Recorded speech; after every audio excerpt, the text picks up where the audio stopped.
कि ना राम जी हो बाबा,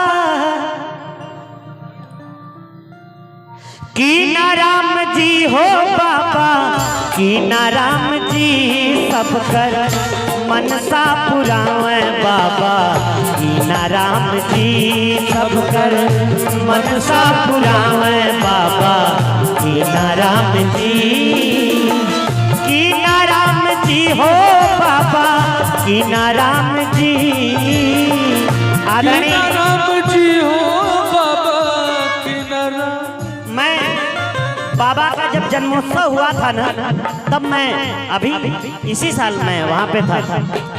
500 रुपया के आशीर्वाद आदरणीय घनश्याम भैया की तरफ से आए। प्रभु की कृपा बरकरार रहे आप सभी लोगों के ऊपर।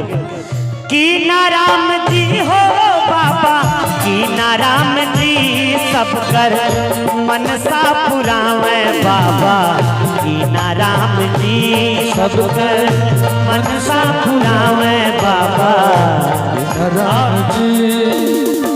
आखिरी लाइन, रिद्धि सिद्धि बनी कैली जे कर पूजी, जे कर पूजी।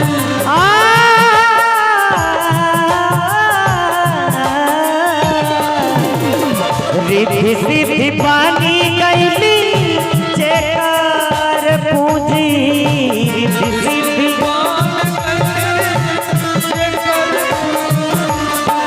तीनों काल लगावे ले देखा भैया हेरी, तीनों काल लगावे ले देखा भैया।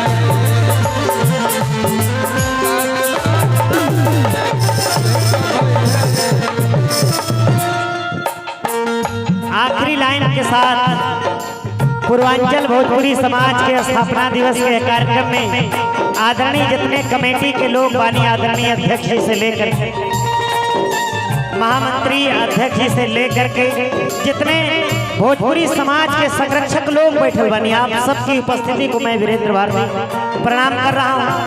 बस आप सबसे नहीं हो रहा बा कि अपना बबुआ, अपना बेटा, अपना भाई यह वीरेंद्रा पे आप सबके स्नेह आशीर्वाद बनल रहे। जब आप लोग बुलाएं तो हमने के राउर सेवा खातिर हमेशा रह।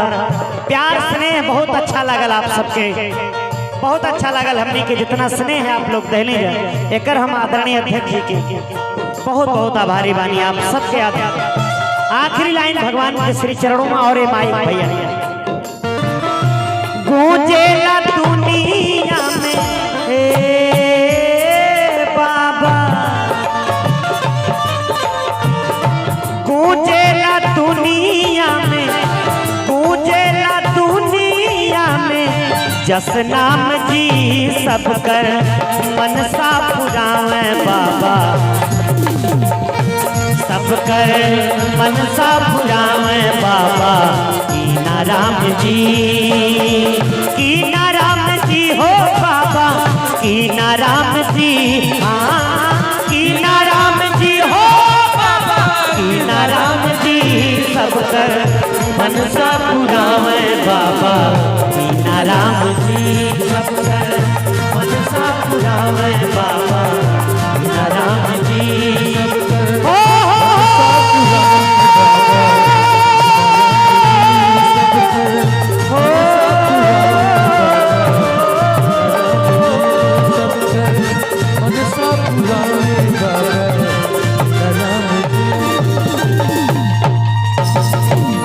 सब कर मनसा पुरावे बाबा, कि ना राम जी